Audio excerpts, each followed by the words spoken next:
আসসালামু আলাইকুম। বিএনপি স্থায়ী কমিটির সদস্য, প্রভাবশালী সদস্য, ঢাকার দক্ষিণের সাবেক মেয়র, সাবেক যুবনেতা মির্জা আব্বাস, সাবেক মন্ত্রী, এমপি, অনেক পরিচয় আছে ওনার। উনি একজন প্রভাবশালী বিএনপি নেতা।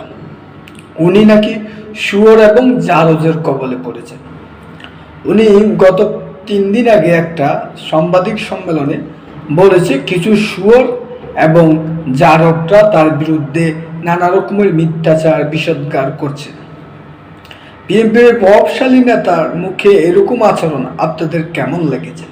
নিশ্চয়ই ভালো না, কারণ উনি একটা প্রভাবশালী নেতা, এত বড় একটা দলের স্থায়ী কমিটির মেম্বার। ওনার মুখ থেকে শুয়োর, জারক এসব কথা আমরা শুনতে অবশ্যই পছন্দ করতেছি না। কিন্তু উনি কেন বলেছেন, উনি কাদেরকে উদ্দেশ্য করে বলেছেন, বিষয়টা আপনারা সকলে হয়তো অবগত আছেন। ইউটিউবারদের উদ্দেশ্য। তো ইউটিউবাররা তো মানুষ, তাদেরকে এভাবে বিষোদ্গার বা তাদের বিরুদ্ধে এভাবে কথা বলা ওনার মতো একটা সিনিয়র সিটিজেন নেতার কাছ থেকে কি আপনারা আশা করেন না?